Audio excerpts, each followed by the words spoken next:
Hi there and welcome to today's episode of Cinematography Tips for Video Lighting. I'm your host Tony Reale. Today we're going to be doing an episode I call Light Every Angle. A lot of video, when you're doing independent film, when they're doing little video clips, a lot of times people just try to light a general scene and then they just try to do get like multiple cameras and shoot at the same time. I prefer to light every single angle differently and then just shoot the same scenes from each person's angle differently. You can do whatever you want, but the advantage to lighting every angle is that you're getting a much better look and you have more control over the specific spot. So what we're going to do today is just basically take a very basic couch scene. We're going to have a two-person couch scene shooting from different angles, and we're going to light each of those individually, and I'm going to show you what it looks like if we just light them generically for both, and what it looks like if we light each one individually and see what we get. First thing we're going to do, since we're working with a wall in the background, and I've decided that we're going to just keep the wall instead of trying to rearrange furniture even more, I'm going to create a cookie just by taking a piece of foam core here. Preferably you'd want a black piece of foam core. I don't have any floating around, so I'm just going to take this one right here, and we're going to cut a basic design, and then we're going to take a light, throw it on the window, or throw it against the back wall, and use this as a cookie to create a special pattern in the background. So we're going to do that, and we'll come back. Alright, so we've got the cookie cut, and it's just a kind of an abstract look. It doesn't have to be anything specific.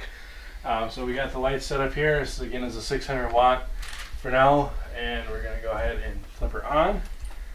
And now if you see, we've got this cool like Venetian blind look to it. It just kind of throws a new perspective to the background, and you can really create any design that you want. It just kind of adds more dimension to the background. So we're going to go ahead and set up lights to actually shoot the scene. Alright, so we've got our basic light set up right here. I'll go ahead and show you what we've got. I've got a 250 watt floodlight, photo floodlight that's bouncing off of a piece of white foam core. That's kind of acting as a general fill right here. I have a 600 watt that's going through the cookie that's giving us our nice back lighting and our background light. And then I have the actual kicker light here. This is a little 100 watt that's just kind of giving an additional level of backlight for Nick. So this will just be a very basic lighting setup. Now if we were to shoot this generically, I can show you what it would look like here. So I'm just going to shoot Nick. Set my focus on him real quick. And as I said before, these are just rough episodes, so just showing you what it's like to shoot. So I'm shooting Nick, so go ahead and look at Dan, Nick, and pretend like you're having a conversation. Dan, look at Nick, and you guys are having a generic conversation. And now if I were to use the same lighting setup, and now we're going to cut from that, and I'm going to move over to the opposite angle. Excuse me, Noah. So I'm going to go over to the opposite angle and just try and shooting Dan.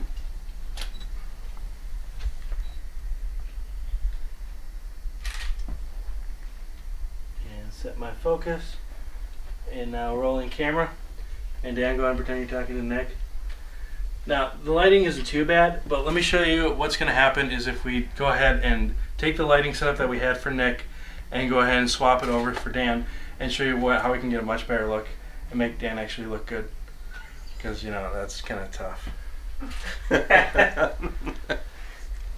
Alright, now basically I just moved some of the lighting around, and I'll show you real quick what we did.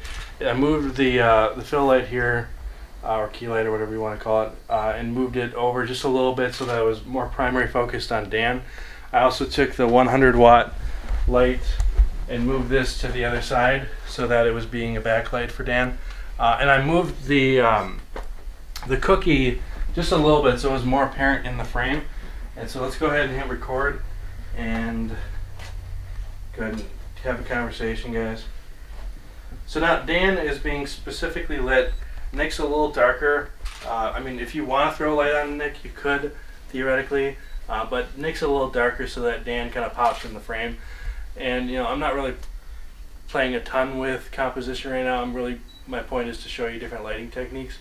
But here's an example of where Dan, in this shot, is a lot more lot more lit, and he stands out more in the scene. It just looks a lot better than it did before.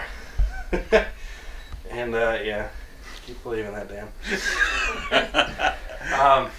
So, and then I'll go ahead and just go back to the previous shot so you can see how this was a lot flatter and just not as well lit. So really the only point of this episode is just to show you that if you light each shot, you're going to get much better looking video. If you light your wide shots separately and then you go in tight, if you look at most professional videos, things look different. For example, let me show you what it would look like if we shot this scene wide, how we would light that differently than we did if we shot this just for the close-ups on each actor. Okay, so we went ahead and moved some of our lighting around. Basically what we have now is this is our big ginormous fill light. We have the 100 watt over on the end, which is being Dan's kicker light or hair light. I have one of my 250s acting as Nick's kicker light. And then we have, again, I moved the cookies so that it's just fills in the background a little better. And the reason I did this is because the way that the light was set up, this 100 watt light was set up as Dan's hair light. When it was on the close-up at this angle, it worked fine, but then when I went and moved for a wide shot, it just didn't look as good. And I need to move the light a little bit over because it was basically coming across his entire half of his face. And you'll see this a lot in movies where they will relight. If you really pay attention to a medium shot and then a wide shot, you'll notice that each scene is in fact lit differently. And this is so that you get the best look for each scene. Backlighting is very, very important. It separates your actors from the background. And if you do it the wrong way, then you're just basically blowing out an entire side of the face. The point of backlighting is just to highlight them. So let's go ahead and jump on the camera right here and hit record. And then argue. And there you go. That's a lot more interesting than it was before. In fact, I even want to know what they're talking about. Or maybe not.